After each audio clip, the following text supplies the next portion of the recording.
স্বাগত জানাচ্ছি বাংলা ভিশনের নিয়মিত আয়োজন এন মোহাম্মদ পাবলিক পার্লামেন্টের সাথে আছে তাইমুর রশিদ। আমার সাথে আজকে আলোচনার জন্য স্টুডিওতে উপস্থিত আছেন চারজন অতিথি। আমার হাতে ডানে আছেন বিএনপির মিডিয়া সেলের আহ্বায়ক অধ্যাপক ডাক্তার মওদুদ হোসেন আলমগীর পাভেল। আমার হাতের ডানে আরও আছেন ফিনান্সিয়াল পোস্টের প্রধান সম্পাদক এম এ আজিজ। আমার হাতে বামে আছেন ঢাকা বিশ্ববিদ্যালয়ের গণযোগাযোগ ও সাংবাদিকতা বিভাগের অধ্যাপক doctor S M Shamim Reza, আছেন বাসুদের সহ সাধারণ সম্পাদক রাজিকুজ্জামান রতন। আপনাদের চারজনকে স্টুডিওতে স্বাগত জানাচ্ছি। দর্শক, এন মোহাম্মদ পাবলিক পার্লামেন্টের আমাদের আজকের বিষয় নির্বাচনী প্রচারণায় অপপ্রচার। আলোচনা শুরু করতে চাই ঢাকা বিশ্ববিদ্যালয়ের গণযোগাযোগ ও সাংবাদিকতা বিভাগের অধ্যাপক doctor S M Shamim Reza. বলছিলাম যে এবার নির্বাচনী প্রচারণায় অপপ্রচারের যে সংখ্যাটা আগে থেকে ছিল এবং যত দিন যাচ্ছে নির্বাচনে 10-11 দিন বাকি, ভোটের প্রচারণা তুঙ্গে, সেই সাথে এই অপপ্রচারের বিষয়টিও দিনকে দিন খুব ভয়াবহভাবে সামনে আসছে। যদি আজকের বিষয়টি নিয়ে আলোচনা শুরু করতে চাই, কর্মজীবী নারীদের বিষয়ে পোস্ট নিয়ে শোরগোল, এক্স অ্যাকাউন্টে হ্যাকের দাবি জামাত আমিরের, এই বিষয়টি নিয়ে সারাদিনই রাজনীতিতে উত্তাপ ছিল। এই যে সামাজিক যোগাযোগ মাধ্যমে অপপ্রচার এবং এক্স অ্যাকাউন্ট হ্যাকের যে বিষয়টি, পুরো বিষয়টিকে আপনি কীভাবে দেখছেন এবং দিন শেষে এই ধরনের ঘটনা, এই ধরনের পরিস্থিতি নির্বাচনী পরিবেশে কতটা প্রভাব ফেলে রাখে? একটু শুরুতেই বলি যে আমরা যে মুহূর্তে নির্বাচন করতে যাচ্ছি বাংলাদেশে, তখন এশিয়ার অন্তত 12টা দেশে হয় নির্বাচন অনুষ্ঠিত হবে বা কিছুদিন আগে নির্বাচন অনুষ্ঠিত হয়েছে। তো এরকম একটা সেমিনারে আমরা ঠিক একই ধরনের বিষয় নিয়ে তখন এই ঘটনাগুলো ঘটেনি আমরা আলোচনা করছিলাম। তাতে দেখা গেছে যে ফিলিপাইনেও একই রকম অবস্থা, ইন্দোনেশিয়াতে, থাইল্যান্ডে, এমনকি জাপানের একজন বিশেষজ্ঞ বলছেন যে তারাও হিমশিম খাচ্ছেন সোশ্যাল মিডিয়ায়, সামাজিক মাধ্যমে। এখন সেই প্রচারণার ধরনগুলো এত ভিন্ন, আক্রমণের ধরনগুলো এক এক দেশে এক এক রকম, কোনো কোনো ক্ষেত্রে অর্থের বিনিয়োগও লক্ষ্য করা গেছে।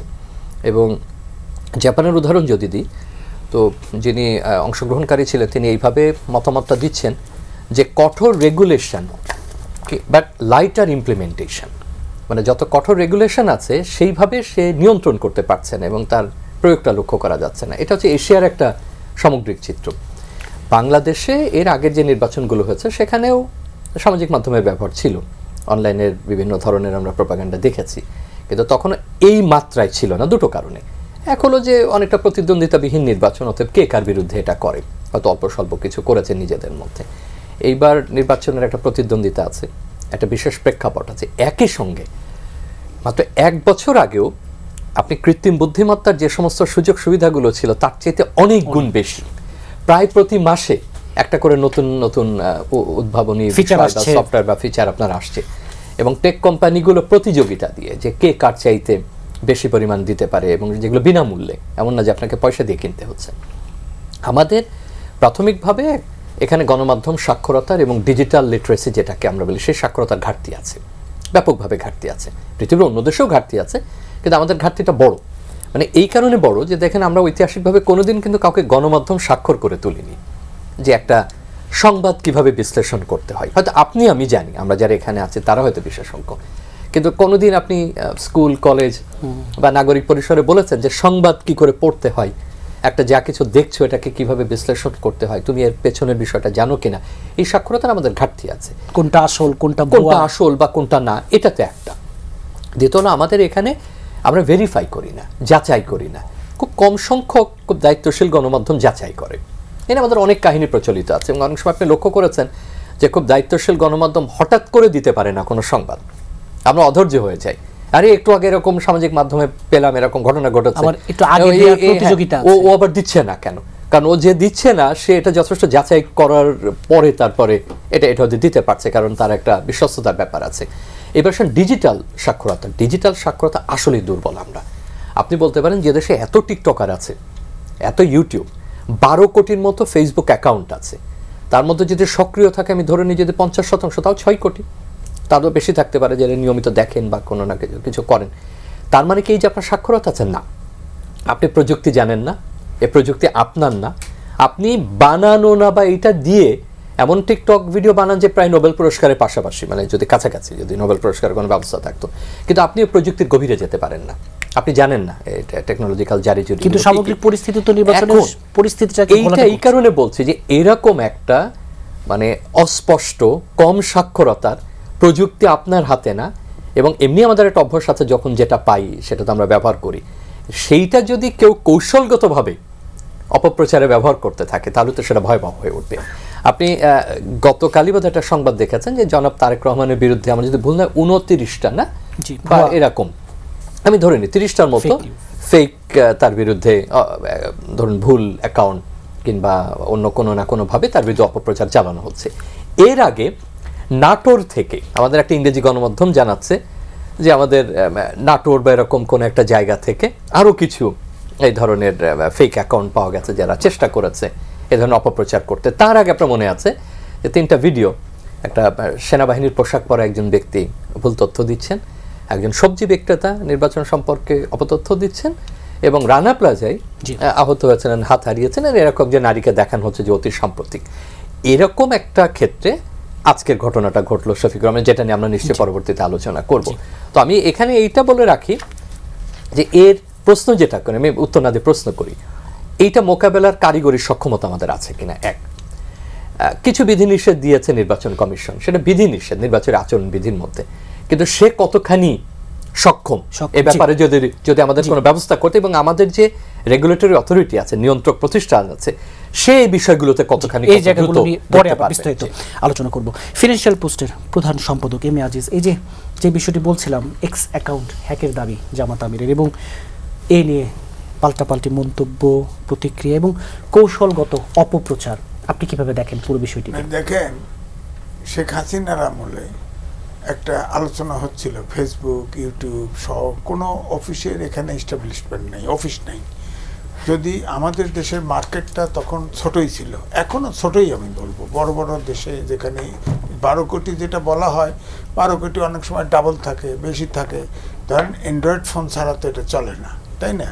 অ্যান্ড্রয়েড ফোন গ্রাম দেশে অর্ধেক লোকের অ্যান্ড্রয়েড ফোন নাই, আছে অনেক আছে, তবে অ্যান্ড্রয়েড ফোন নাই।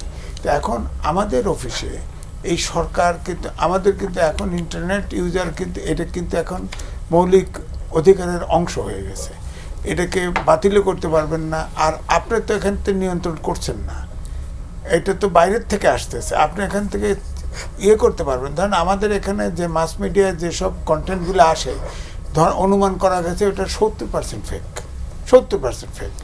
এখন আমাদের এখানে ফ্যাক্ট চেকের ব্যবস্থা নাই, এই সক্ষমতা নাই, অল্প আছে, সক্ষমতা আছে।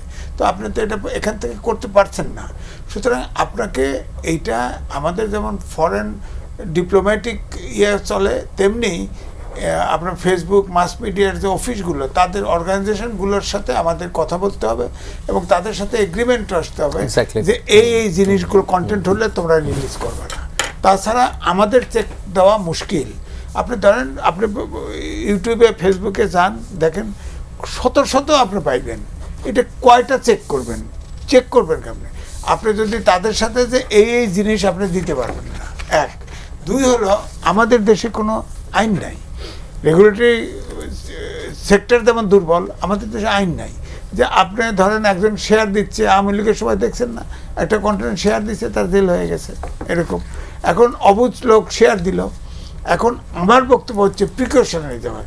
ধরেন জনাব তারেক রহমান, জনাব শফিকুর রহমান বা বড় বড় দলের প্রধান, তারা তো সরাসরি মোবাইল চালানোর কথা না, তার এপিএস, পিএস তারা চালাবে। এবং যদি কোনো অ্যাকাউন্ট হ্যাক হয়, সাথে সাথে মোবাইলে কিন্তু সিগন্যাল আসবে, সিগন্যালটা তো তাকে ধরতে হবে, নাহলে মোবাইল চালান কেন? এত বড় বড় নেতা, তার অ্যাসিস্ট্যান্ট, তার স্টাফ আছে না, তার স্টাফের হাতেই তো থাকে। মোবাইল আসলে ইম্পর্টেন্ট হলে ধরায় দেয়, বা হ্যাক হলে সে সিগন্যাল আসে, মোবাইলে সিগন্যাল আসে, তখন সে ওটা যেভাবে দ্রুত এটাকে কন্টেন্ট করবে, অথবা মোবাইল অফ করে দিবে, বা কিন্তু ওটা স্প্রেড করে। যদি কোনো অ্যাকাউন্ট হ্যাক হয়ে কোনো কিছু রিলিজ করে, ওটা তো বিদ্যুৎ বেগে ছড়ায় যায়, এটা তো আর আপনার মোবাইল অফ করেও লাভ হচ্ছে। জামাত আমির তো বলছেন যে হ্যাকের বিষয়টিকে নিয়ে এখন প্রতিপক্ষ নোংরামি করছে না, কারণ জামাতের যে আচরণ, এটা তো মহিলা সংক্রান্ত। আল জাজিরায় সাক্ষাৎকার দিচ্ছে, নারী নেতৃত্ব নিয়ে বলছে না। তারপর নারী নেতৃত্ব এতদিন কই ছিল, নারী নেতৃত্ব পাঠাতেছে না এনআইডি নেওয়ার জন্যে, তারপরে আপনার বিকাশ নাম্বার নেওয়ার জন্যে, তারপরে নারীদেরকে সম্পর্কে মন্তব্য, যেমন তাহের সাহেবকে জামাতের নায়েবে আমির তাহের সাহেব প্রশ্ন করছে যে আপনাদের জামাতের অনেকেই তো আপনার পরকীয়া করছে, কয় জেনা করার চেয়ে পরকীয়া ভালো। তাহলে কি দাঁড়ায়? অর্থাৎ নারীকে ইউজ করা যাবে। আমরা নারীত্বের সমতার ভাবে তো ভাবা হচ্ছে না, এই জন্য এটা দ্রুত মানুষ বিশ্বাস করেছে। ঢাকা ইউনিভার্সিটি এগুলো তো ঝাড়ু মিছিল বের হয়ে গেছে দ্রুত, এখন কারেকশন করা তো মুশকিল। আর 9 ঘন্টা পরে উনি বলছে, তাহলে ওনার স্টাফ কি করছে? 9 ঘন্টা লাগলো কেন? হ্যাক হয়েছে সাথে সাথে ওটা উইথড্র করতো অথবা কারেকশন করতো, বা সাথে সাথে রিলিজ করতো। সামগ্রিকভাবে এই ধরনের ঘটনা নির্বাচনের পরিবেশকে এক ধরনের জটিল করে কিনা? জটিল তো অবশ্যই করে, কারণ কিচ্ছু করার নাই, এর ভিতর দিয়ে যেতে হবে। কারণ আপনার তো এটা আগে প্রিকশনারি মেজার নেওয়া, আগে সতর্ক থাকতে হবে। এখন তো কিছু করার নাই। যে সবচেয়ে বড় কথা হলো, যিনি অ্যাকাউন্ট মেনটেন করেন, আমার বক্তব্য হলো একটা অ্যাকাউন্ট মেনটেন করবে এবং এটা যার হাতে থাকবে তাকেও টেকনিক্যালি জানতে হবে যে কোনো অ্যাকাউন্ট হ্যাক হলেই এটা মেসেজ আসবে, সাথে সাথে যেন এই অ্যাকাউন্টে কি আসলো সাথে সাথে উইথড্র করা, এটা পারা যায়। উইথড্র করলো অথবা তার ওইটা চেঞ্জ করে ফেলবে, অ্যাকাউন্ট চেঞ্জ করে ফেলবে, একটা কিছু করতে হবে। তো এই জন্য, তাছাড়া এখন আমাদের এই মাস মিডিয়া চেক দেওয়া খুবই মুশকিল, কারণ এটা অপারেট তো বাংলাদেশ থেকে হচ্ছে না। জি, আবার আপনার কাছে আসবো। বাসদের সহ সাধারণ সম্পাদক রাজিকুজ্জামান রতন, এই যে নির্বাচনী প্রচারণায় অপপ্রচার, এক্স অ্যাকাউন্ট হ্যাকের যে বিষয়টি আসলো, বিএনপির পক্ষ থেকে এই কথাটি বলা হয়েছে যে 9 ঘন্টা পরে কেন এই বিষয়টি নজরে আনা হলো, 9 ঘন্টা পরে কেন জিডি করা হলো বা যাই হোক, এবং এই যে নারী নেতৃত্ব নিয়ে জামাতের অবস্থানের কারণেই খুব দ্রুত মানুষ বিশ্বাস করে ফেললো এবং সামগ্রিকভাবে নির্বাচনের পরিবেশে যে এক ধরনের ঘোলাটে পরিস্থিতি তৈরি করার শঙ্কা। আমি বিষয়টা একটু অন্য দিক থেকে বলি। আজকের এই ঘটনাটা যদি জামাতের নেতৃত্ব সম্পর্কে না হয়ে এটা যদি কোনো বামপন্থী নেতৃত্ব সম্পর্কে কোনো একটা হ্যাক হয়ে খবর হতো, আজকে ঢাকা শহরে আগুন জ্বলে যেত। যেমন করে প্রথম আলো, ডেইলি স্টারে আগুন হয়েছে, ছায়ানটে আগুন হয়েছে, উদীচিতে আগুন হয়েছে। আমার নাম দিয়ে কোনো একটা খবর হলে যাচাই করার আগে তো আমাকে হয় হত্যাযোগ্য করে ফেলা হতো, অথবা আমাদের যা স্থাপনা আছে সব পুড়িয়ে দেওয়া হতো। এই যে প্র্যাকটিসটা গত দীর্ঘদিন ধরে হলো, এই হওয়ার কারণে কিন্তু মানুষের কাছে এই যে সোশ্যাল মিডিয়া সম্পর্কে এই প্রশ্ন এসেছে, social media without social responsibility. এইটা দেখুন, ছোট ছোট কয়েকটা ঘটনা বলি। সাথিয়ায় যে ছেলেটার নামে এই খবরটা ছড়িয়ে একটা গ্রাম জ্বালিয়ে দেওয়া হয়েছিল, সেই ছেলে তো কোনো মোবাইল সেটই ছিল না। নাসিরনগরে যে ঘটনাটা ঘটেছিল, একজন জেলে সম্প্রদায়ের ধর্মে হিন্দু বলে তার গ্রামে আক্রমণ করা, বাড়িঘর আক্রমণ করা, সে মোবাইল অপারেট করতে জানতো না, তার ওই যে অ্যান্ড্রয়েড ফোন ছিল না। রংপুরে যে ঘটনাটা ঘটেছে, এগুলো কিন্তু দীর্ঘদিন ধরে একটা সামাজিক বাতাবরণ তৈরি হয়েছে। আমাদের ঘাটতির জায়গাটা হলো এই যে যখনই এরকম একটা ঘটনা ঘটে, তখন সাথে সাথে তার বিদ্যুৎ বেগে যেমন খবর ছড়ায়, বিদ্যুৎ বেগে তো সমর্থকদের কাছে এটা ছড়িয়ে যায়। তো সমর্থকরা তো বিদ্যুৎ বেগে তার রিয়াকশনটা শো করতে পারতেন ফেসবুকে, যে আমাদের আমিরের নামে এরকম খবর আসছে, ব্যাপারটা কি। সাথে সাথে তারাও যে বলছে না এই কথা ঠিক নয়, এই কথা ঠিক নয়, কারণ তার সমর্থকরা থতমত খেয়ে গেছেন তাদের কালচারের সঙ্গে মেলে সম্ভবত। যেমন একসময় গার্মেন্টসের নারীদেরকে জেনা করার অপরাধী বলে চিহ্নিত করা হয়েছিল, তো সেগুলো শুনে হয়েছে। ফলে আজকে এই প্রশ্নটা একটা বিশেষ বিষয়, কিন্তু যে বিষয়টা আপনি আনতে চেয়েছেন যে আর্টিফিশিয়াল ইন্টেলিজেন্সকে ব্যবহার করে আনএথিক্যাল ইন্টেলিজেন্সের যে চর্চা হচ্ছে, সেটাকে আমরা ট্যাকেল করব কিভাবে, কিংবা সেক্ষেত্রে রাজনৈতিক দলগুলোর ভূমিকাটা কী হবে। কণ্ঠরুদ্ধ করার কোনো উপায় এখানে নাই, বরঞ্চ অন্য পথে সেটা চলে যাবে। যেটা হলো যে কোন কথাটা যুক্তিসঙ্গত, ইনফরমেশনের সঙ্গে অ্যানালিসিস করার জায়গাটা যদি তৈরি হয়, যে একটা কথা আসলো, একটু চিন্তা করি না, একটু চিন্তা করে দেখি তো উনি এই কথাটা বলেছেন, একটু তার কাছে জবাবটা চাই, অথবা একটু যাচাই করে দেখি তিনি এরকম বলতে পারেন কিনা। খেয়াল করে দেখবেন যে বাংলাদেশের সাধারণ মানুষের মধ্যে যতখানি সৌজন্য, যতখানি রাজনৈতিক সহিষ্ণুতা, যতখানি অন্য মতের প্রতি একটু শ্রদ্ধা আছে, আমাদের যারা উগ্র সাম্প্রদায়িক রাজনীতি করে তাদের মধ্যে কিন্তু এটা নাই। অন্যরা কিন্তু এটা হওয়ার পরে তারা কিন্তু চুপ করেছিল, একদিন পরে ঝাড়ু মিছিলের কথা কেউ বলেছেন, কেউ হয়তো সোশ্যাল মিডিয়াতে আপত্তি করেছেন। কিন্তু ঘটনাটা যদি রিভার্স হতো, অন্যদের কথা বাদ দেন, অন্তত বিএনপিরও কেউ যদি এরকম হতো, তাইলেও এটার ব্যবস্থাটা কী হতো। তার মানে এই যে আগুন ছড়ানোর রাজনীতি, কিন্তু আমাদের এই উন্মাদনা এবং আগুন ছড়ানো প্রায় কাছাকাছি। সে কারণে যেটা বলতে চাই, নির্বাচনের আগে আর একটু কেয়ারফুল হওয়া দরকার। নির্বাচন কমিশন থেকে এটা বলা দরকার যে এই সময়ে সোশ্যাল মিডিয়াতে যে সমস্ত খবর আসবে, এটা যাচাই না করে আপনারা কোনো মন্তব্য করবেন না।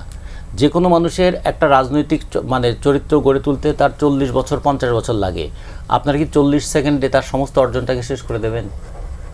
একটা মানুষ অনেক কথার মধ্যে একটা কথা তার যদি একটু ভুলও হয়, সেটা কি আপনারা যাচাই না করে সেই কথাটাকে কেন্দ্র করে বাকি সব কথাগুলো না করে দেবেন? এই বিষয়টা একটু খেয়াল করে দেখতে হবে। আমার তো মনে হয় যে আজকে এই ঘটনাটাকে অন্য খাতেও ব্যবহার করতে পারে অনেকেই। তো ফলে এটাকে এখন থেকে সতর্ক হওয়া দরকার।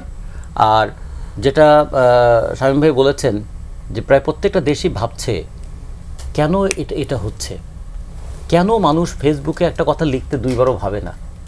আমি নিশ্চিত আজকে আমি যখন এই কথাগুলো বলছি, আপনারা যখন ফেসবুকে এটা লাইভ করবেন তার নিচে কত রকমের গালিগালাজ যে আসবে, এবং খেয়াল করবেন এই গালিগালাজ যারা করছে তারা প্রত্যেকেই কোনো না কোনো ধর্মীয় রাজনৈতিক দলের সঙ্গে যুক্ত থেকেই গালিটা দিচ্ছে।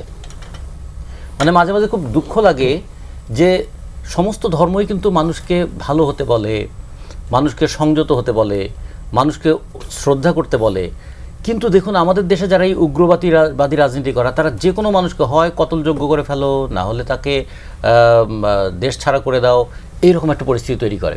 ফলে এইটা একটা অগ্নিগর্ভ তৈরি হয়ে আছে, অবস্থা তৈরি হয়েছে কিন্তু আগে থেকেই। সোশ্যাল মিডিয়া হচ্ছে তার একটা প্রাইমারি রিফ্লেকশন। সোশ্যাল মিডিয়াতে যা আসলো সেটা তার একটা প্রাইমারি রিফ্লেকশন হচ্ছে, অথবা তার একটা এজিটেশন আমরা কখনো কখনো দেখছি, বিক্ষোভটা দেখছি। গুরুত্বপূর্ণ বিষয় হিসেবে ভাবতে হবে আগামী দিনে আমরা কি প্রজন্ম তৈরি করছি। আমি যার হাতে যে ডিভাইস তুলে দিচ্ছি তার মধ্যে ডেমোক্রেটিক সেন্সটা তৈরি করেছে কি? ডিভাইস উইদাউট ডেমোক্রেটিক কালচার, এটা কত ভয়ানক হতে পারে। সেটা অস্ত্র হোক, সেটা মোবাইল হোক, সেটা কলম হোক। আপনার কলম থাকলে কিন্তু আপনি যা খুশি লিখতে পারেন। সে কত আগে শরৎচন্দ্র বলছেন, পা থাকিলে হাঁটা যায় কিন্তু হাত থাকিলে লেখা যায় না। লিখতে গেলে কালচার লাগে, শিক্ষা লাগে, কার জন্য লিখছি এটা বোধটা লাগে। আমাদের রাজনীতিতে গণতান্ত্রিক চর্চা যতদিন না আসবে ততদিন পর্যন্ত যে কোনো সময় চরিত্র হনন হচ্ছে আমাদের এখানে সবচেয়ে বড় বলবো বিনোদন।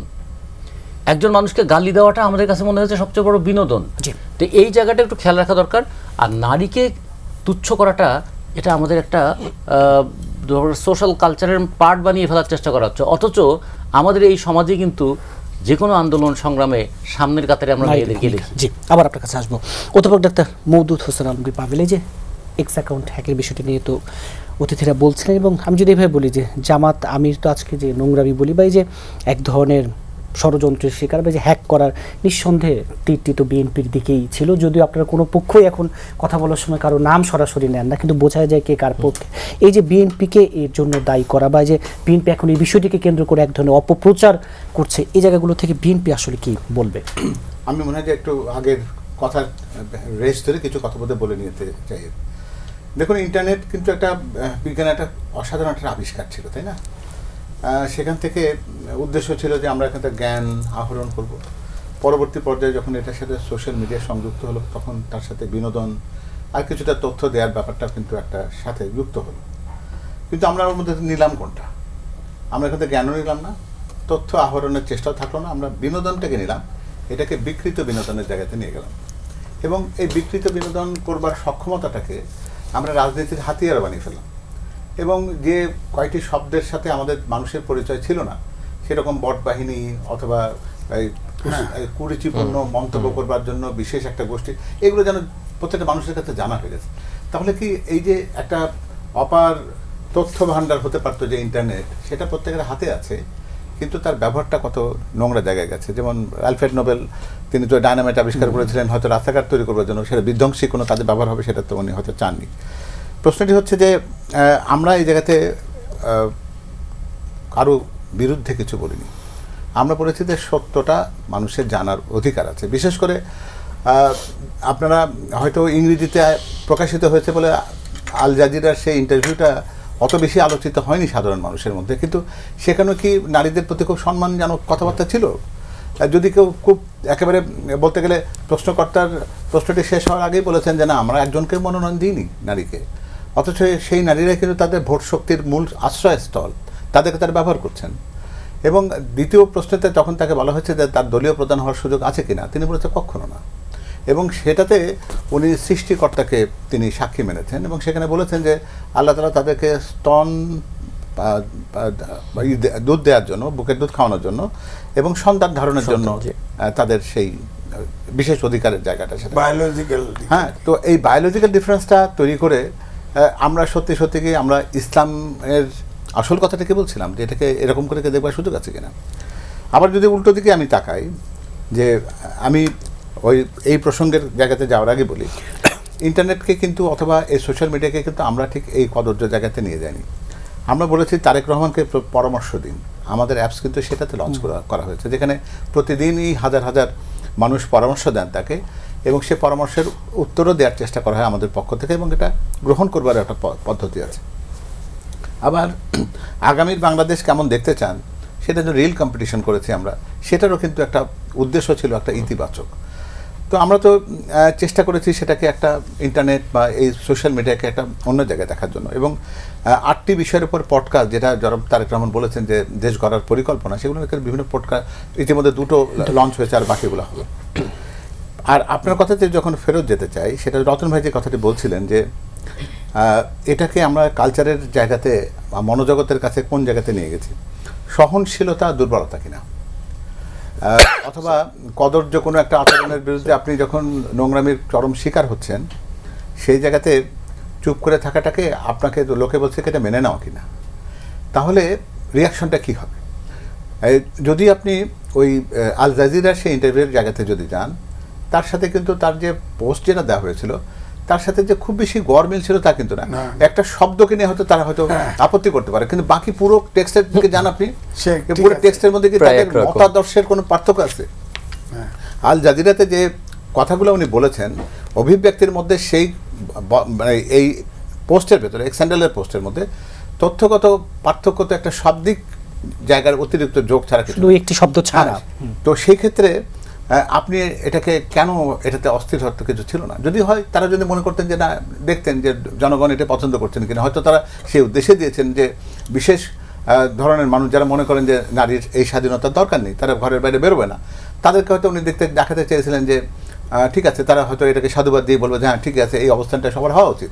কিন্তু যখন দেখেছেন যে দেশের একটা প্রগতিশীল অংশ এবং সত্যিকার অর্থে নারীর সমাজের প্রত্যেকেই ওই শব্দটিকে তো কেউ পছন্দ করবে না, তাই না? আমি তো সব শব্দটা উচ্চারণ করতে চাই না। তারা সেখানে প্রতিবাদ মুখর হয়েছেন, সাধারণ মানুষ কথা বলেছেন, সেই জায়গাতে শাক দিয়ে মাছ ঢাকবার চেষ্টাটাকে মানুষ পছন্দ করেনি। ভুল হলে ভুল স্বীকার করতে পারে তারা, যে ঠিক আছে আমরা এটা দিয়েছি, এটা আমাদের অন্যায় হয়েছে, সে অন্যায় স্বীকার করছি, নারী সমাজকে অন্তত এই শব্দটির সাথে সমর্থক করে তোলা তাদের ঠিক হয়নি, তারা প্রত্যাহার করে নিতে পারতেন।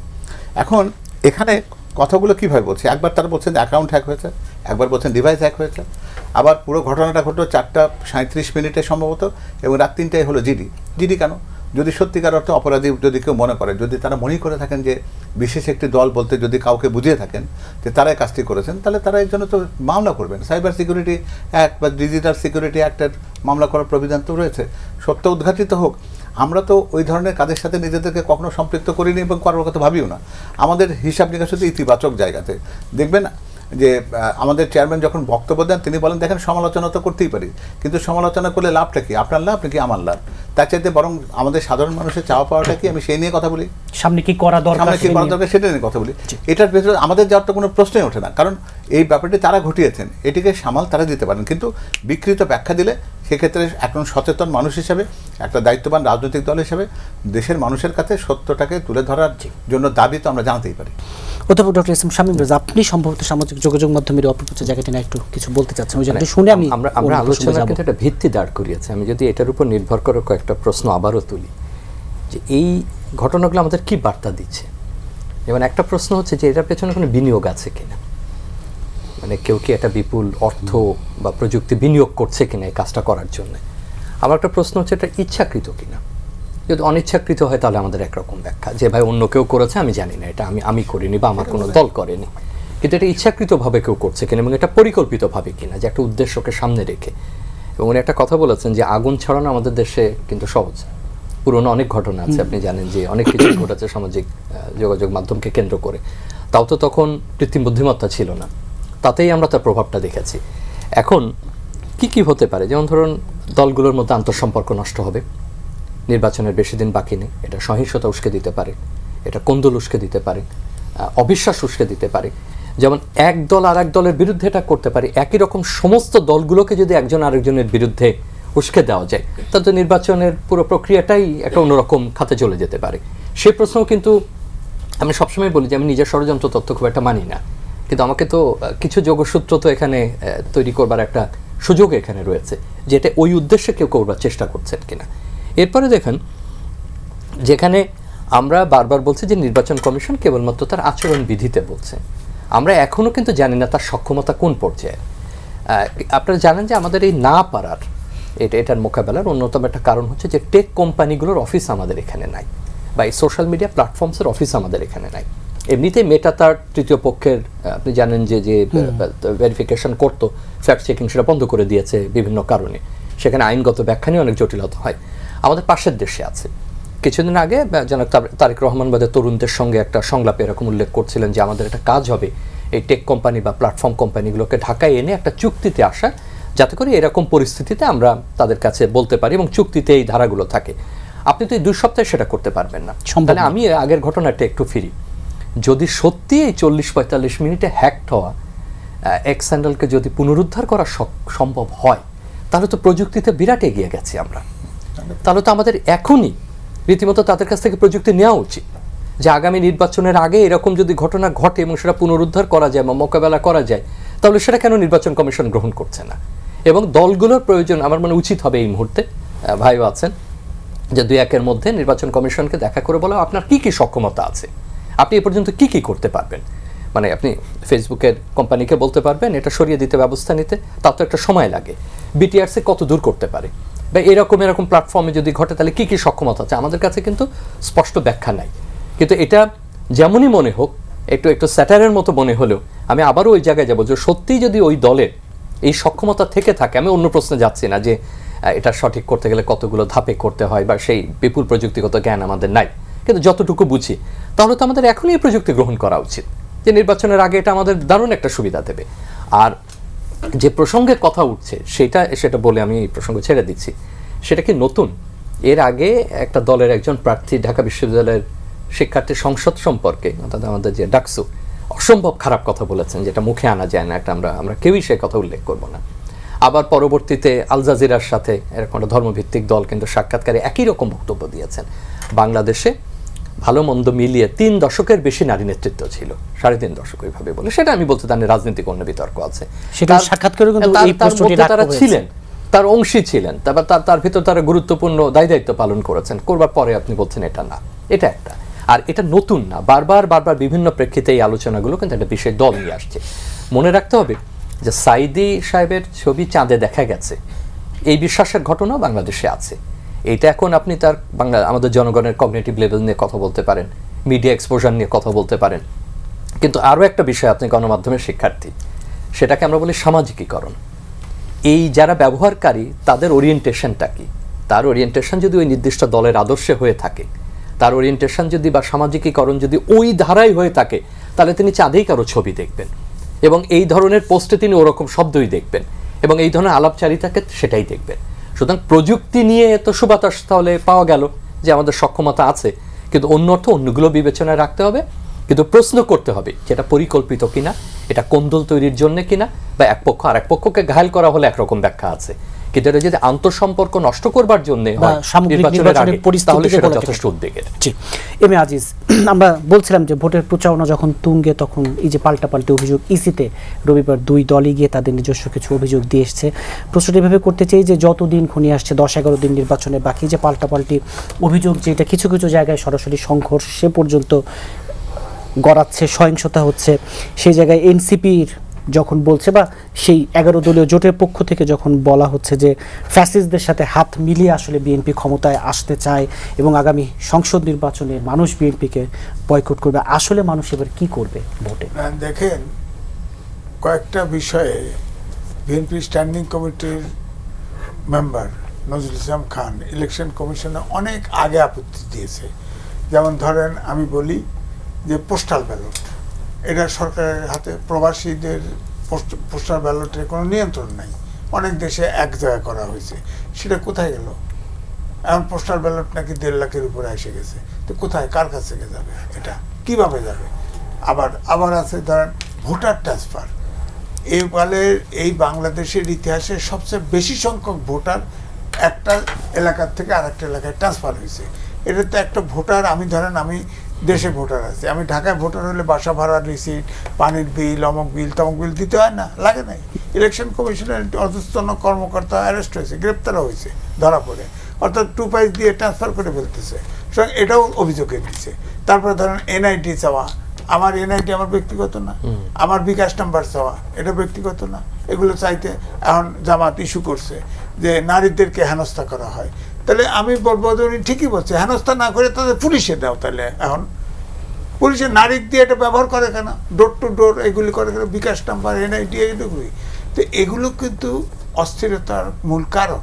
আজকে যেমন ধরেন আপনার এই যে তার একটা অ্যাকাউন্ট হ্যাক করতে বলা হচ্ছে, অনেকে তো বিশ্বাস করবে না, সবাই বিশ্বাস করছে, কারণ তার আচার আচরণ, নারী সম্পর্কে জামাতের মনোভাব সব কিছু মিলে সবাই বিশ্বাস করছে। যতই এখন এটা হ্যাক করুক, যা হোক, আর করলে কারেকশন হবে না। তো আমার কথা হচ্ছে যে এই যে এগুলো হলো, এগুলো তো অভিযোগ করা হয়েছে। ইলেকশন কমিশনের তো সক্ষমতা আমার কাছে মনে হয় না, কোনটা শুরু করতে হবে, কখন কোনটা শেষ করতে হবে, এটা তো বুঝতে পারতেছে না। তো এটা তো ধীরে ধীরে বাড়ছে। তবুও আমি বলবো যে ধরেন আমি প্রেস সেক্রেটারিকে বলতে শুনেছি যে 14 সালের নির্বাচনের সাথে তুলনা করে বলছে এই ইলেকশনে ইশতেহার দেওয়ার পরে, শিডিউল দেওয়ার পরে 4 জন হত্যা হয়েছে, 4 জন, আর আগে ছিল 100-র অধিক। সেই বিবেচনায় যদি বলি, এবারে এই মাস মিডিয়া সহ কিছু আপনার সহনীয় কায়দায় কিছু তর্ক বিতর্ক হচ্ছে। বাংলাদেশের কালচার 3টে নির্বাচন দিতে পারে নাই, 3টে নির্বাচন ভোটই দিতে পারে নাই। এখানে আরো 2-3টে নির্বাচন অন্তত পক্ষে সহনীয় কায়দায় না হওয়া পর্যন্ত আমরা আমাদের এক্সপেকটেশন পূরণ হবে না। তো কিছু থাকবে তার ভিতরে নির্বাচনটা, কিন্তু নির্বাচনে অন্য সমস্যা আছে। অন্য সমস্যা বলা হচ্ছে এই নির্বাচন হবে, নির্বাচনের পরের সময়টা রেজাল্ট হয় কিনা সন্দেহ আছে, সরকার গঠন করতে পারে কিনা সন্দেহ আছে। এটা একটা লম্বা আলোচনা, আমি এবার পরে আলাপ করব। জি, এই আলোচনা আমার মানে তো আমি রেখেছি, এই আলোচনায় যাব। রাজাকুজ্জামান রতন, এই যে বলছিলাম পাল্টাপাল্টি অভিযোগ এবং যে আলোচনাটা হচ্ছিল যে এই যে এক ধরনের, আপনি নিজেও বলছিলেন যে সোশ্যাল মিডিয়ার যে সোশ্যাল রেসপন্সিবিলিটি, এবং এই যে এইরকম যদি চলতে থাকে, নির্বাচন যত ঘনিয়ে আসবে তত পরিস্থিতি আরও ঘোলাটে হওয়ার শঙ্কা। এর একটা সোশ্যাল সাইকি আছে। আমরা এখন আজকে আমরা সোশ্যাল মিডিয়াকে দেখছি, তো সোশ্যাল সাইকিটাও একটু দেখা দরকার। সেটা কি, আমরা দীর্ঘদিন ধরে শুনে আসছি না, nothing unfair in love and war. যুদ্ধের ক্ষেত্রে কূটকৌশল, কৌশলটা কি এরকম যে ওর পরের চরিত্র হনও তো একটা কৌশল। এবং বলা না, যুদ্ধে সবার আগে মৃত্যুবরণ করে সত্য। তার মানে মিথ্যাটাকে অনেক বেশি সত্যের মতো করে উপস্থাপন করতে হয়। যারা নির্বাচনটাকে যুদ্ধ হিসেবে নেয় তারা তো এই কাজগুলো করতেই পারে। তো ফলে জনগণের মন জয় করা অথবা জনগণকে পরাজিত করা, একটা হওয়া উচিত ছিল জনগণের মন জয় করা, কিন্তু আর একটা হচ্ছে যে হয়ে যাচ্ছে জনগণকে পরাজিত করা, এবং এমন কৌশলে পরাজিত করো যেন বুঝতেই না পারে যে আমি হেরে গেলাম। তো এইটা একটা সুকৌশল খেলা চলছে। ফলে এইটার ব্যাপারে আমাদের গণতান্ত্রিক সংস্কৃতির চর্চাটা সবচেয়ে গুরুত্বপূর্ণ। 2 নম্বর হচ্ছে আমরা যেটা বলছিলাম যে ইনফরমেশন এবং অ্যানালিসিস, আমরা ইনফরমেশন পাই, অ্যানালিসিস করার ক্ষমতাটাকে অর্জন করেছি। শিক্ষা ব্যবস্থাটাকে কীভাবে ধ্বংস করে দেওয়া হয়েছে। একসময় আমাদের ভাব সম্প্রসারণ পড়ানো হতো না, তারপর আবার এক কথায় প্রকাশ পড়ানো হতো। তো এটার মধ্যে কিন্তু এটা পুরনো পদ্ধতি, কিন্তু পুরনো পদ্ধতি হলো এটা কিন্তু মানুষের মধ্যে একটা সৃজনশীলতা বাড়িয়ে তুলতো। আমরা সেটাকে আমরা কিভাবে কমিয়ে আমরা পরীক্ষা পদ্ধতিটাকেও এমন চেঞ্জ করলাম যে এখন আমাদের ছেলেমেয়েরা প্রচুর ইনফরমেশন পাচ্ছে কিন্তু অ্যানালিসিস করার ক্ষমতাটাকে অর্জন করতে পারছে। তাহলে ইনফরমেশন আছে, মিস ইনফরমেশন আছে, এবং সবচেয়ে বড় আছে যে ডিসইনফরমেশন। এবং এগুলো মনে হয় এগুলোর চাইতে অনেক সময় নো ইনফরমেশনই বোধহয় বেটার। যে এই জায়গাটায় যে নিয়ে যাওয়া হয়েছে, আমার মনে হয় এটার একটা রাজনৈতিক জায়গা আমাদের থাকা উচিত। এবার ইলেকশনের আগে যে জিনিসটা আমরা দেখলাম কিংবা কিছুদিন ধরে যা দেখছি, নির্বাচনের পরে এই বিষয়ে আমরা যেন রাজনৈতিক দলগুলো খুব বেশি মনোযোগ দেই, যে রাজনৈতিক সংস্কৃতি ছাড়া নির্বাচন বলেন আর কোনো কিছুই আসলে ঠিক থাকবে না। ওইটার দিকে আমাদের নজর দিতে হবে। আর একটা বিষয় হলো যে এই যে শামীম ভাই যেটা বললেন যে চাঁদে সাইদি সাহেবকে দেখাকে কেন্দ্র করে একটা উন্মাদনা রয়েছে। আচ্ছা, সাধারণ মানুষ আবেগে উন্মাদনা ছড়িয়েছে, যারা করেছে তারা কি সাধারণ মানুষ?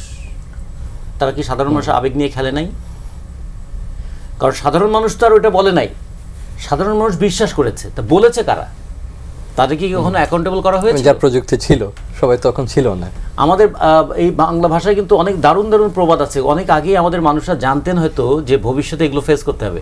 বলছে চিলে কান নিয়ে গেছে বলে দৌড়ানোর আগে কানে হাতটা দিয়ে দেখো।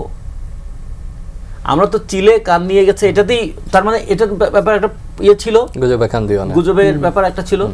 কিন্তু গুজব যে কখনো কখনো গজব নাজিল করে ফেলে, এইটার ব্যাপারে আমাদেরকে যে ওয়ার্নিং দেওয়া হয়েছে বারবার আমাদের অভিজ্ঞতা থেকে, সেটা হয়তো তখন ডিজিটাল বিষয় ছিল না।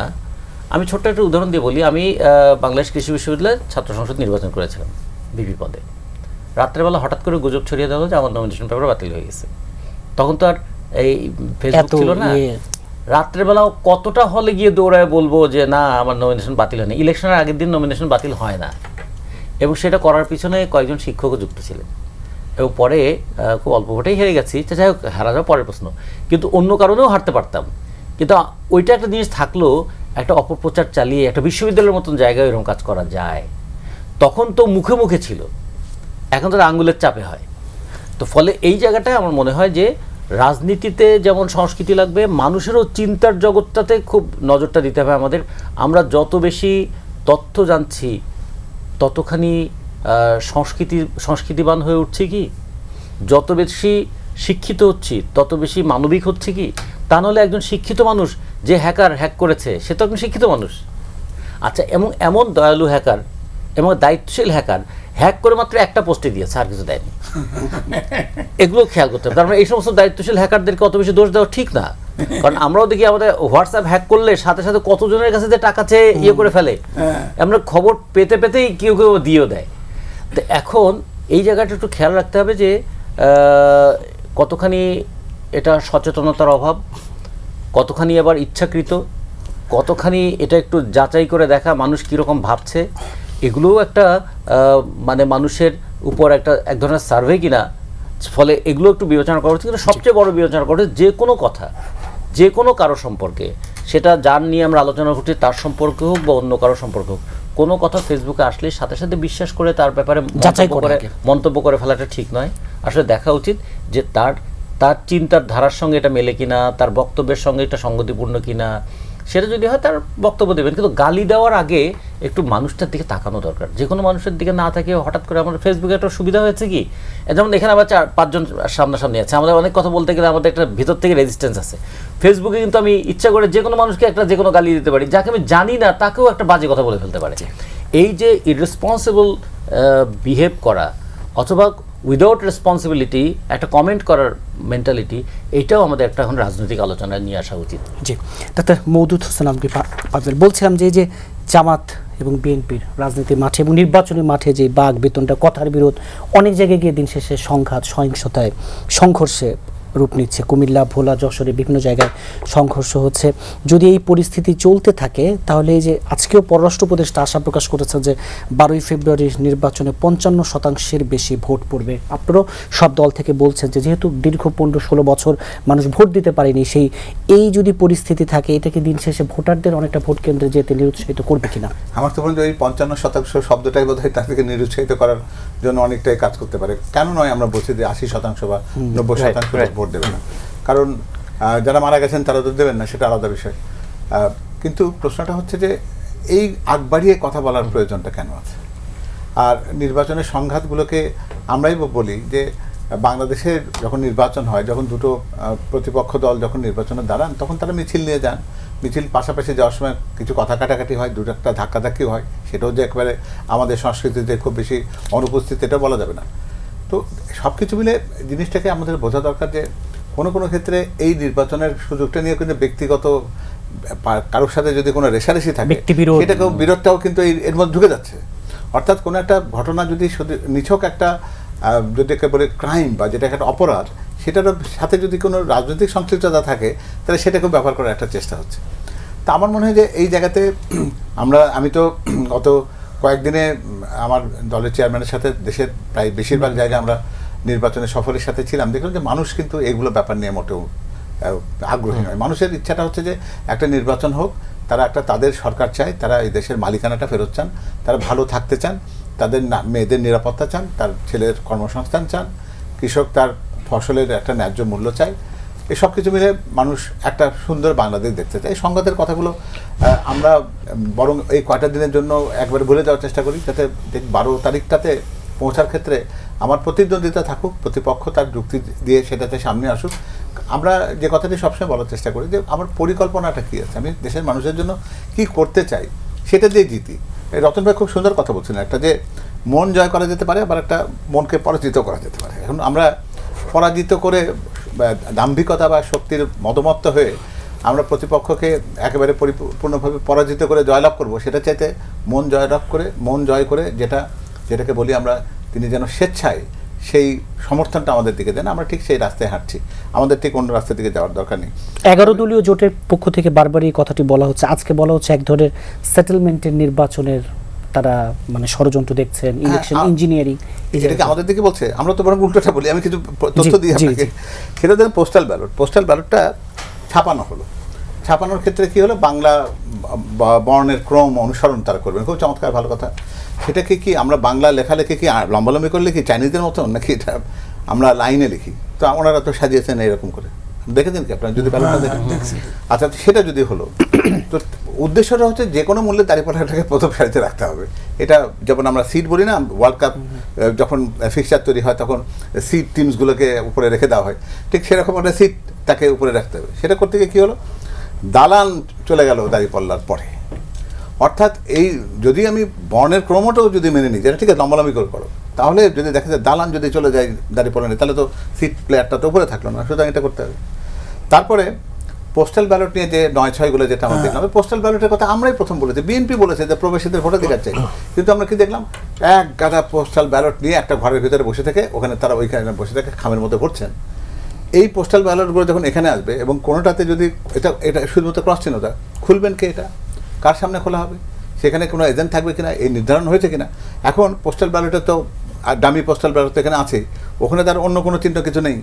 সেই জায়গাতে যদি আমারটা ফেলে দিয়ে যদি আরেকটা পোস্টাল ব্যালট খামের মধ্যে ঢুকানো হয়, বলার কিছু আছে? আরেকটা কথায় আসি, সেটা হচ্ছে যে ভোটার মাইগ্রেশন। এটা তো কারো মাথায় আসার কথা না।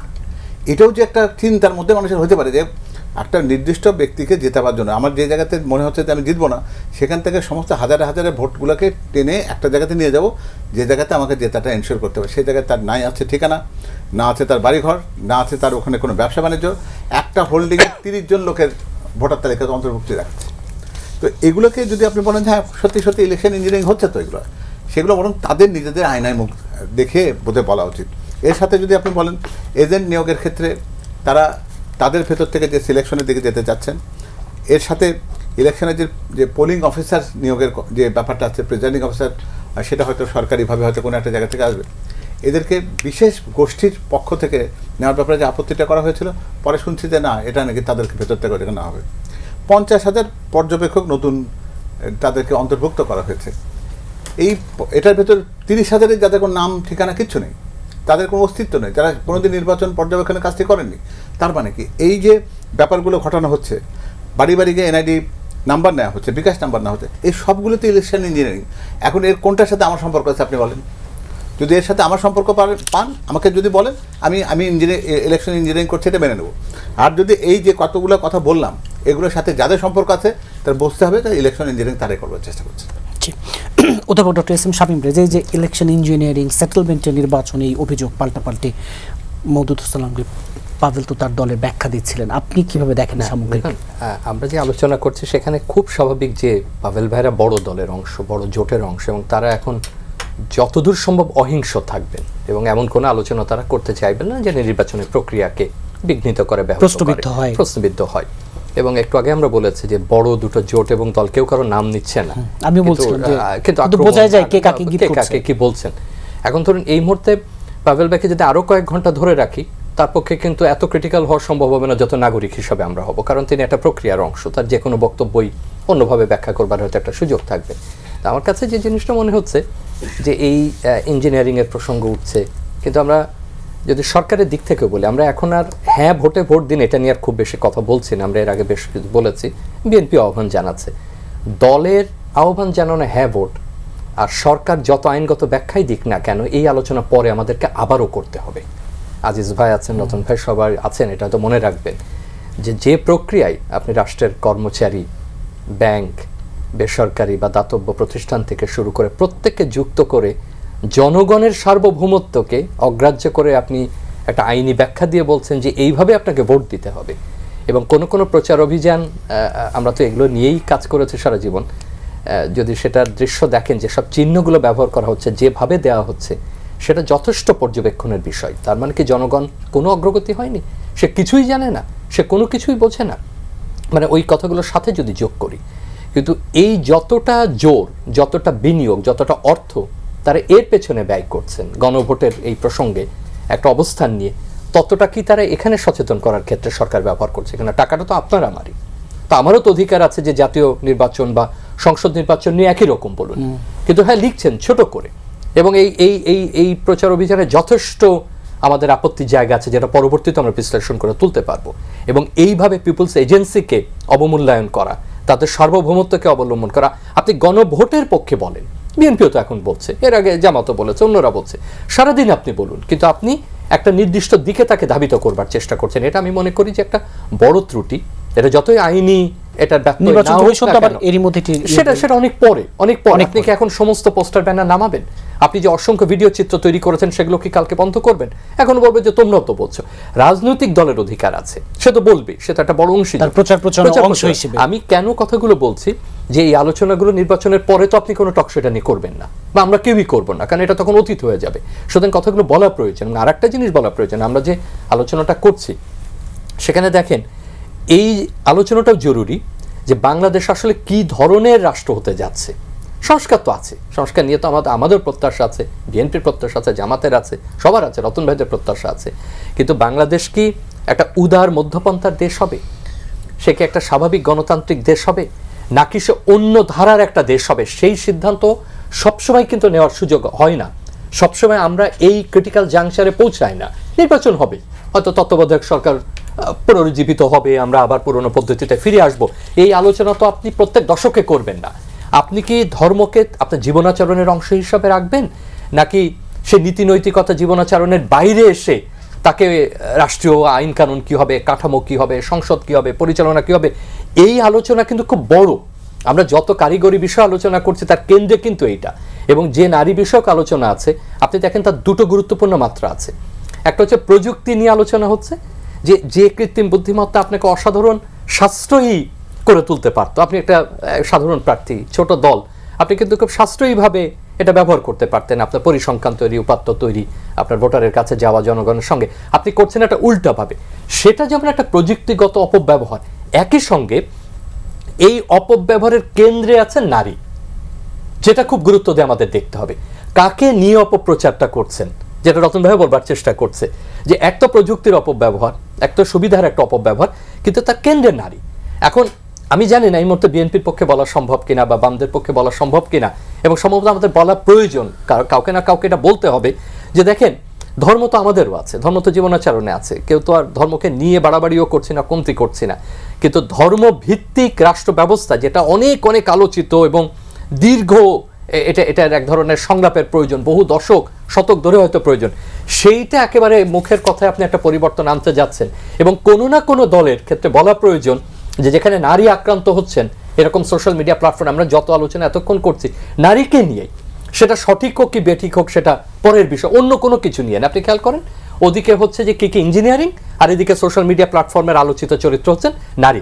কিন্তু একবারও আমরা যারা এই আমাদের ধরুন এক ধরনের ধর্মীয় বিষয়ে কথা বলার কর্তৃত্ব নাই বলে আমরা মনে করি, তারা কি কেউ বলবো না যে আমাদের মা খাদিজা তো প্রথম মুসলিম, তিনি তো নারী, যদি নবীর পরে ধরি, এবং নবীকে যে সোশ্যাল প্রোটেকশন দেওয়া, নবীর পাশে দাঁড়ানো, এবং তারও আগে উনি নবুয়ত প্রাপ্তির আগে, মানে তার যে অর্থনৈতিক অবস্থান, তার যে বাণিজ্য সক্ষমতা, এবং কিভাবে একজন তরুণ নবী মোহাম্মদকে, মানে তখন তিনি নবুয়তের আগে, তাকে যে সামাজিকভাবে তুলে ধরা এবং তাকে সামাজিক মর্যাদার একটা অবস্থানে নিয়ে যাওয়া, তিনি তো নারী।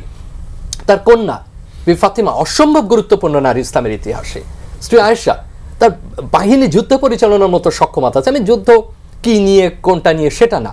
এবং অতি সম্প্রতি আমি একটা কথা বলে এটা শেষ করছি প্রসঙ্গ, হাদিস সংকলক এবং হাদিস যারা মনে রেখেছেন, এরকম শত শত নারীর উপরে কাজ করা হয়েছে, এবং সেখানে দেখা গেছে যে ইসলামের ইতিহাসে এই কথাগুলো প্রায় বলাই হয়নি আমাদের মতো পুরুষ শাসিত অংশে, যে হাদিসগুলো মনে রেখেছেন এবং ব্যাখ্যা রেখেছেন নারীরা, বিশেষ করে মালায়ান অংশ, আজকের ইন্দোনেশিয়া, মালয়েশিয়া, ব্রুনাই এই অঞ্চলে কাজ করতে গিয়ে গবেষকরা খুঁজে পেয়েছেন যে শত শত বছর ধরে নারীরা এটা মনে রেখেছেন, এটা মুখস্থ রেখেছেন, ব্যাখ্যাগুলো মনে রেখেছেন এবং তারপরে তারা সেটা বিবৃত করেছেন, বিধৃত করেছেন।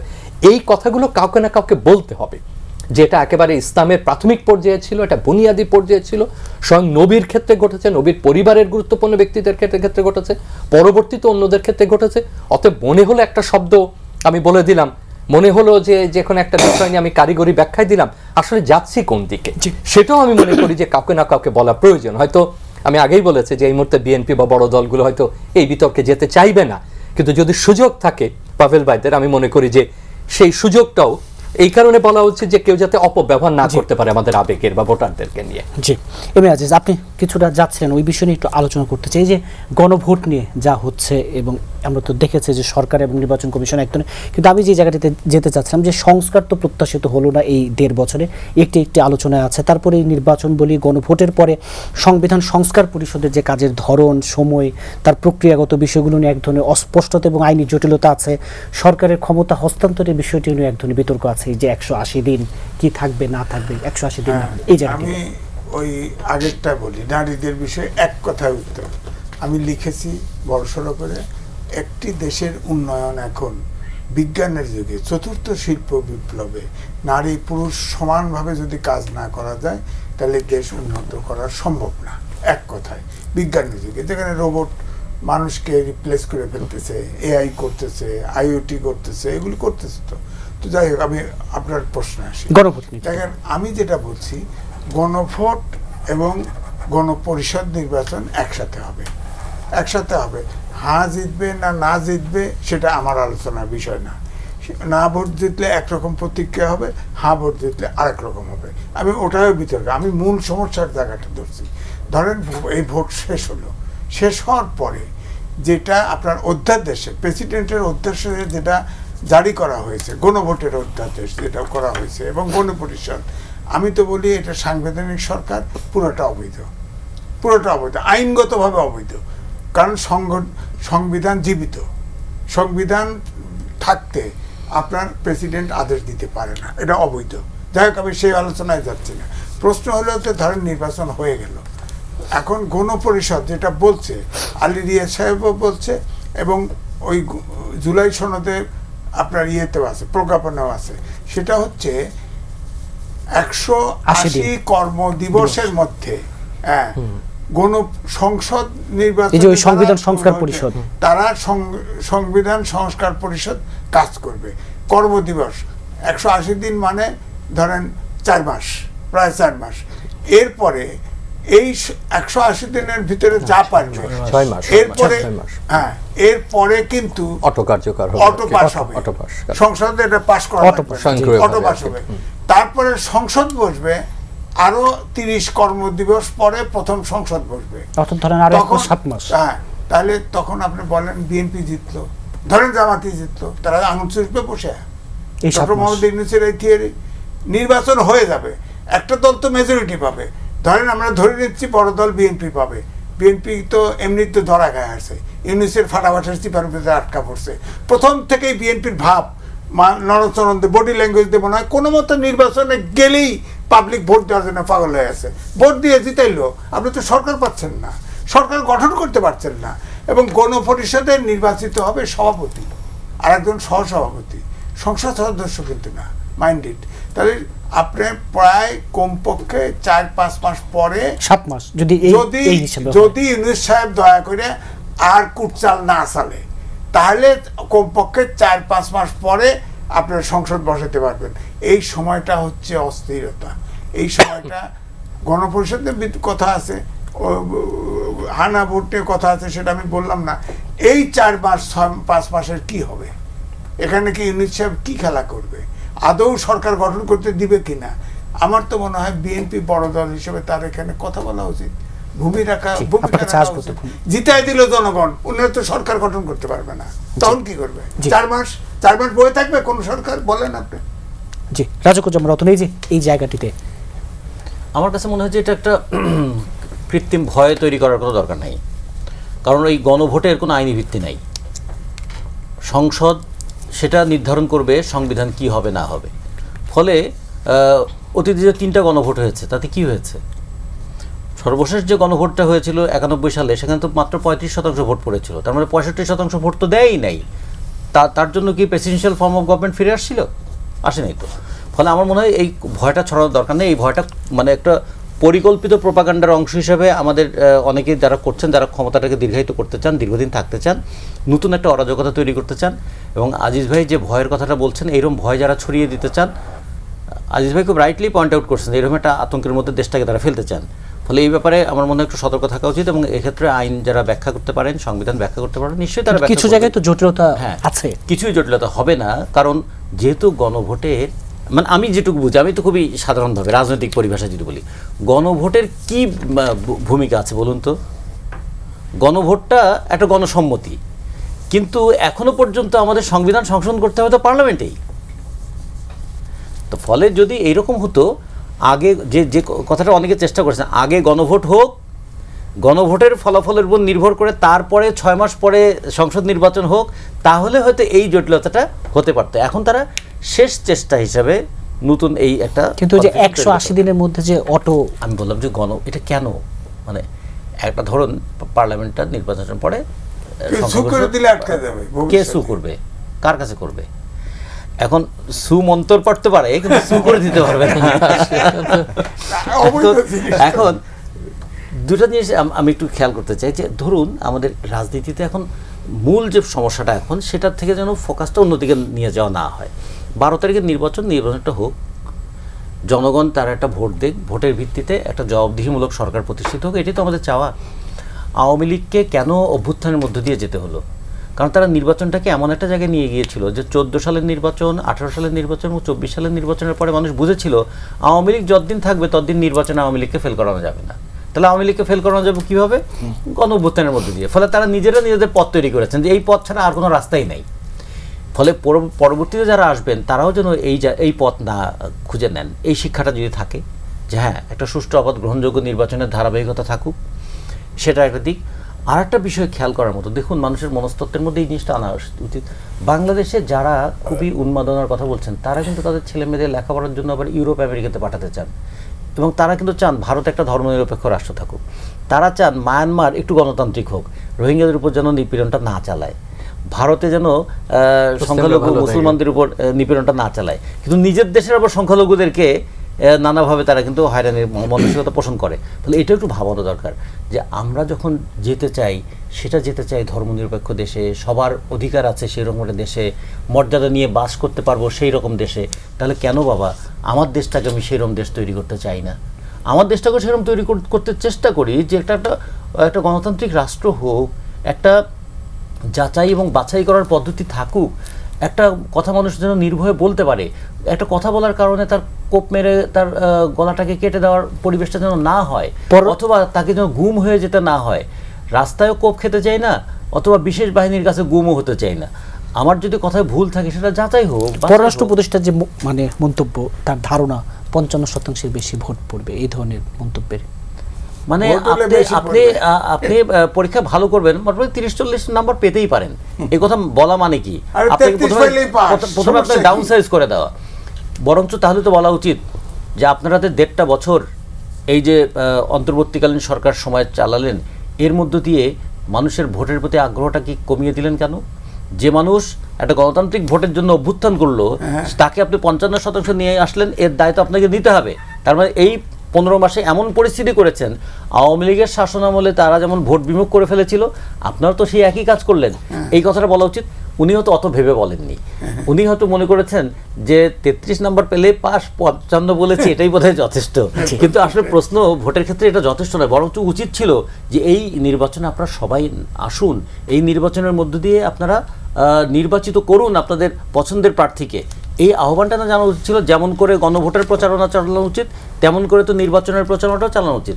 গণভোটের প্রচারণা চালাতে গিয়ে তারা যেমন হ্যাঁ ভোটের প্রচারণা চালাচ্ছেন, এটা নিরপেক্ষতা লঙ্ঘন করছেন, ঠিক তেমনি 55% করে তারা কিন্তু নির্বাচনের আগ্রহটাকে বোধহয় একটু ডাউন সাইজ করতে চাইছেন। জি, ডাক্তার মওদুদ হোসেন আলমগীর পাভেল, এই যে গণভোট নিয়ে যে এক ধরনের জটিলতা, সামনের দিনের প্রশ্ন, এই জায়গায় এবং যে আলোচনা আমার মনে হচ্ছে আমি রতন ভাইয়ের কথার সঙ্গে থাকতে চাই যে এটা খুব বেশি আলোচনার ভেতরে আনবার কোনো প্রয়োজন। আমাদের প্রত্যেকের ফোকাস এখন হওয়া দরকার 12 তারিখের নির্বাচন। একটা সার্বভৌম সংসদ যদি প্রতিষ্ঠিত হয়, নির্বাচনের মধ্যে থেকে তো সংসদটা দাঁড়িয়ে যাবে। সংসদের সদস্যরা সংসদে না বসলে যে সংসদ বলে কোনো জিনিস নেই তা না, তাদের সামষ্টিক অর্থ যেটা সেটার নামই সংসদ, এবং তার চেয়ে শক্তিশালী জিনিস কিছু নেই। আর আপনি কোনো একটা সংসদকে কখনো হাত পা বেঁধে বলে দিতে পারেন না যে তোমাকে এটাই করতে হবে, তাহলে তো জনরায়ের কোনো বিষয় থাকে না আর কি, তাই না? তো সেই কারণেই যে ওনারা যে ছকের কথা বলছেন আমরা সেই তার ভিতর যেতে চাই না, কারণ আমরা দেখেছি যে নির্বাচিত জনপ্রতিনিধিদের কাছে ক্ষমতার সময় মতো না গেলে পৃথিবীর বিভিন্ন দেশে কী কী পরিণতি হয়েছে সেগুলো আমাদের প্রত্যেকে জানা আছে। তো সেটা আমরা চাইবো না যে সেটা আমাদের দেশে তার কোনো প্রভাব পড়ুক। আর অনির্বাচিত সরকার ব্যবস্থাপনা যে খুব দীর্ঘস্থায়ী হলে যে ভালো হয় না কোনো দেশের জন্য, তো সেটা তো বরং এই অন্তর্বর্তী সরকারের চাইতে কারো ভালো বুঝবার কথা না, যদি তারা সত্যি সত্যি সেটা বুঝতে চান। আর বাকি যে কথাগুলো আছে নির্বাচনকে ঠিক রাখার জন্য, এই যে নারীদেরকে নির্বাচনের কেন্দ্র বিমুখ করা এবং বিশেষ গোষ্ঠীর মহিলারাই শুধু যাবেন, আর যারা প্রগতির কথা বলবেন বা যারা নিজেরা স্বাবলম্বী হওয়ার কথা বলবেন, স্বাধিকারের কথা বলবেন, নিরাপত্তার কথা বলবেন, তাদেরকে প্রতিহত করবার মতন সমস্ত ইনস্ট্রুমেন্ট আমি চারদিকে ছড়িয়ে রাখবো, এই বাতাবরণের বাইরে আসতে হবে। কারণ একটা কথা খুবই পরিষ্কার যে দেশের অর্ধেক মানুষকে, অর্ধেক যেটা জনগোষ্ঠীর অর্ধেককে বাইরে রেখে আপনি উন্নয়নের কথা বলবেন, তো তারা কি আমাদের বোঝা যে দেশ তাদেরকে বহন করবে? তারা তো দেশের এই প্রত্যেকটা কাজের ক্ষেত্রে তাদের অবদান রয়েছে, তারা সেই অবদান রাখার প্রমাণ বিভিন্ন জায়গাতে রেখেছেন। সেজন্য যে কথাটি স্বামী ভাই জানতে চাইছিলেন, আমরা বিএনপির পক্ষ থেকে ব্যর্থ ভাষায় এটা বলতে পারি যে নারীদের পাশে আমরা আছি, আমরা থাকব, তাদের অধিকারের কথা আমরা বলবো। যেমন প্রেসিডেন্ট জিয়া রহমান যখন তাদেরকে আর্থিক একটা সক্ষমতার জায়গাতে নিয়েছিলেন, বেগম খালেদা জিয়া তাদেরকে শিক্ষার জায়গায় নিয়েছিলেন 12 ক্লাস পর্যন্ত অবৈতনিক করে।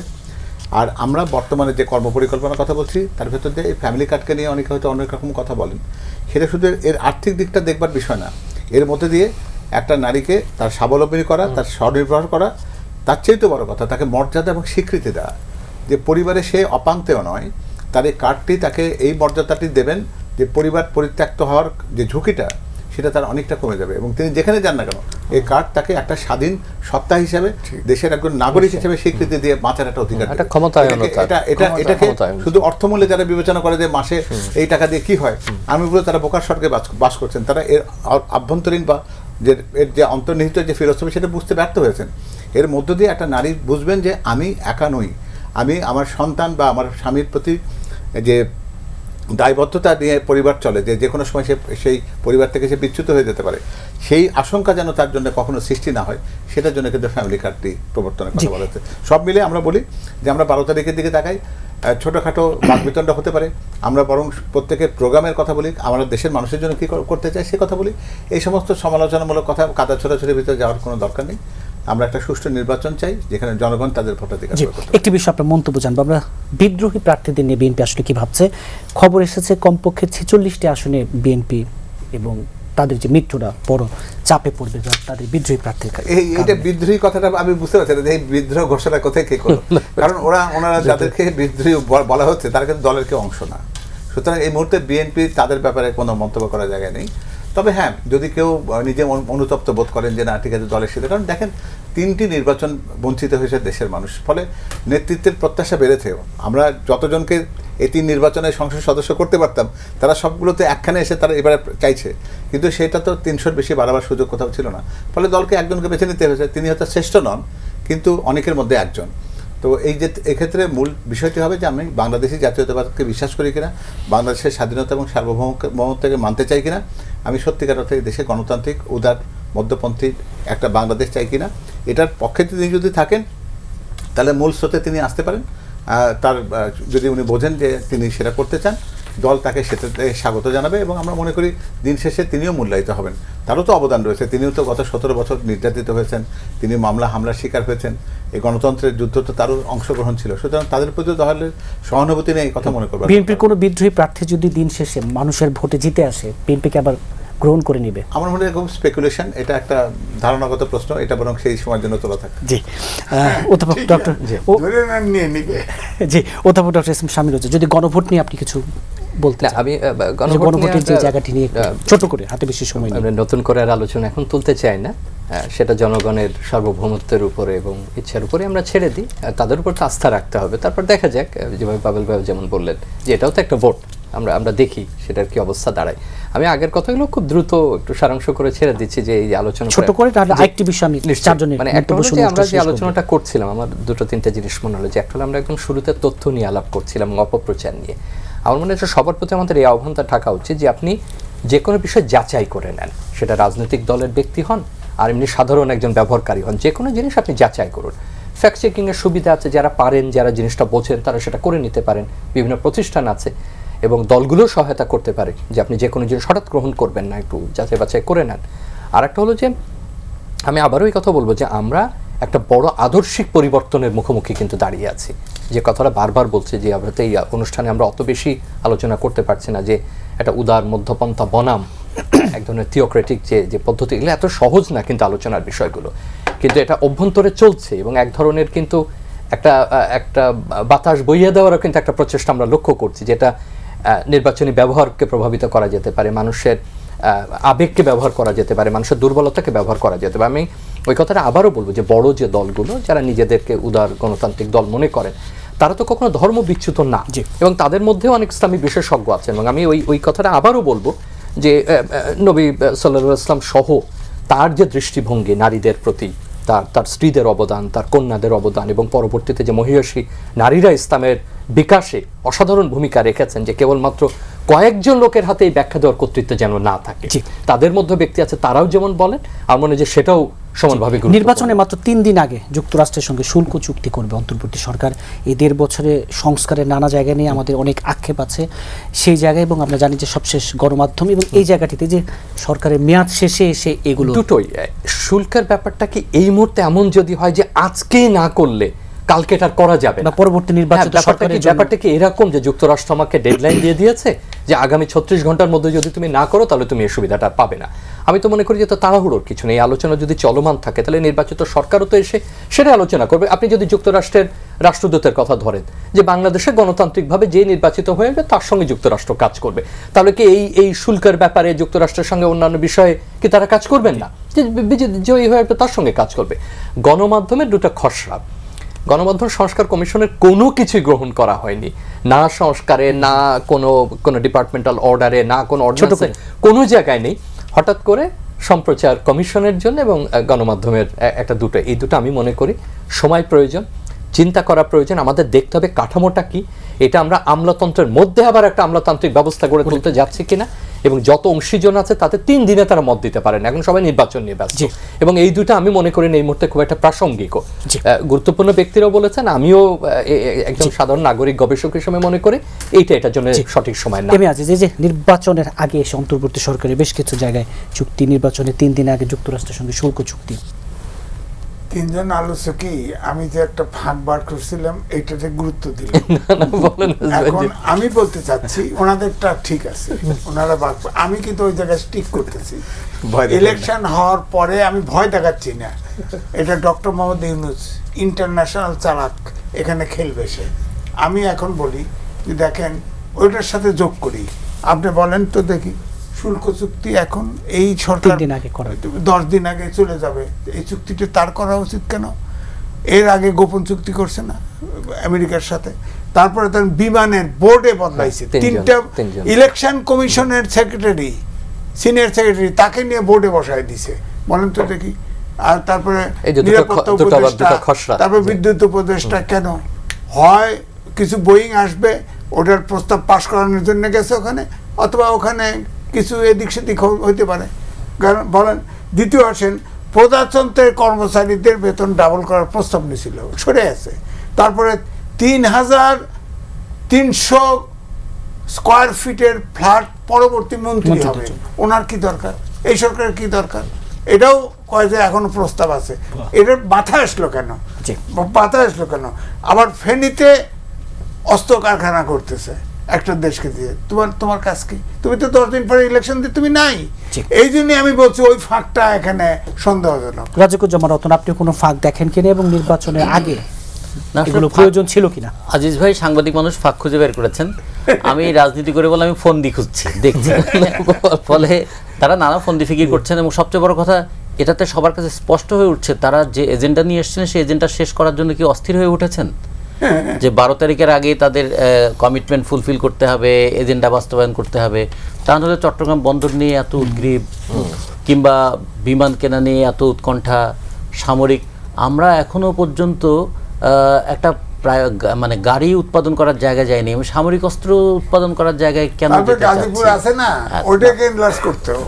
অর্ডিন্যান্স ফ্যাক্টরি সেটা ছোট স্মল আর্মসের ব্যাপার, কিন্তু আমরা যদি বলি আমাদের ওগুলো খুব বেশি দরকার কি, নাকি আমার এখানে এখন চিকিৎসার ক্ষেত্রে বরাদ্দ বাড়ানো দরকার, কৃষির ক্ষেত্রে বরাদ্দ বাড়ানো দরকার। আমার এত ক্রাইসিস, এত দিল্লির বিরুদ্ধে এত বিষোদ্গার করার পর সেই দিল্লির কাছ থেকে যে চাল কিনতে যাচ্ছি লজ্জা লাগে না আমাদের? তার কাছ থেকে পেঁয়াজ কিনতে গিয়ে অপমানিত বোধ করি না? তার কাছ থেকে কাঁচামরিচ আনতে গিয়ে আমাদের একটু আত্মসম্মানে ধাক্কা খাই না? আসলে কৃষিতে বরাদ্দ বাড়িয়ে অন্তত সেই জায়গাটা করি, মানুষের পেটের ভাতের ব্যবস্থা করি। এই যে আলু উৎপাদন হচ্ছে, নতুন আলু উঠতে না উঠতে আলুর দাম 400 টাকা মন হয়ে গেল। এই কৃষকদেরকে বাঁচানোর জন্য আমরা দীর্ঘদিন ধরে বলছি উপজেলা পর্যায়ে একটা করে অন্তত হিমাগারে স্থাপন করো। 8-10 কোটি টাকা হলে একটা হিমাগারে স্থাপন করা যায়, লক্ষ লক্ষ চাষিকে বাঁচানো যায়। সেটা না বাদ দিয়ে মানে খাওয়ার চাইতে অস্ত্রের দিকে নজর কেন? এইগুলো সব কিছু কিন্তু মানুষের মধ্যে এটা তৈরি হয় যে আজিজ ভাই যে ফাঁকটা দেখছেন ওইটাই হলো ওই ফাঁক। আসলে আমরা মনে করি এটা না, এটা হলো তার এজেন্ডা বাস্তবায়নের ফন্দি, এবং তাদের এজেন্ডা বাস্তবায়ন করতে গিয়ে আমাদের গণতন্ত্রটাকে কি বিপন্ন করে ফেলবেন, আমাদের নির্বাচনটাকে কি প্রশ্নবিদ্ধ করে ফেলবেন, অথবা মানুষের আকাঙ্ক্ষাটাকে কি আতঙ্কে পর্যবেসিত করবেন? এটা করাটা খুব অন্যায় জি হবে। ডাক্তার মওদুদুল সালামকে আমার মনে হয় ফোন সবার সাথে একমত হয়ে আমি কথাটা বলি যে সামনে কটা দিন তাদের কাজ হবে একটা সুষ্ঠু নির্বাচনের ব্যাপারে কাজ করুন। ওনারা এগুলো দৈনন্দিন কাজের বাইরে গিয়ে তার জন্য অত্যাবশ্যকীয় কাজ হচ্ছে, যেটা এখনো পর্যন্ত হাজারো প্রশ্নের সাথে জড়িয়ে আছে আর কি, যে পুলিশ বাহিনীকে আমি ব্যবহার করবো, যে আনসার বাহিনীকে, যে বিজিবি তাদের সক্ষমতা, তাদের সক্ষমতা, তাদের নৈতিক অবস্থান সবকিছু মিলে যে একটা তাদের প্রথমে একটা অগ্নি পরীক্ষা হতে যাচ্ছে। ওটাকে এত হেলাফেলা করে তারা কি দেখাতে চাইছেন? তারা এত স্মার্ট তো হবার দরকার নেই। তারা বরং একটা সুষ্ঠু নির্বাচন 12 তারিখে কীভাবে হয়, প্রশ্নহীন একটা নির্বাচন, অবাধ একটা নির্বাচন, অংশগ্রহণমূলক একটা নির্বাচন, এটি করার যে প্রাথমিক দায়িত্বটা তাদের জন্য রয়েছে সেটাতে তারা মনোনিবেশ করুন। অন্য কাজগুলো দয়া করে পরবর্তী নির্বাচিত সরকার। এগুলোতে কোনো ফন্দি দেখেন কিনা? এগুলো ফন্দি চাইতে আমি চাইতে মনে করি যে এগুলো হচ্ছে মানে সিদ্ধান্তহীনতার যে ক্ষেত্রে যেগুলো অপরিণামদর্শী কিছু কাজ যেগুলো থাকে, যারা নিজেদের সক্ষমতাটাকে ঠিক মাপতে পারে না, যে কোনটা কাজের যে প্রায়োরিটাইজ করা যেটা আছে এটা করার অক্ষমতাটাকে বলে এইভাবে দেখতে চাই আর কি, যে তার গুরুত্বের অগ্রাধিকারটা উনি হয়তো বুঝতে পারছেন। জি, আপনাদের চারজনকে আজকে স্টুডিওতে সময় দেওয়ার জন্য ধন্যবাদ। দর্শক, এন মোহাম্মদ পাবলিক পার্লামেন্ট আজ এ পর্যন্তই। আগামীকাল আবারও দেখা হবে। সে পর্যন্ত ভালো থাকুন, সুস্থ থাকুন।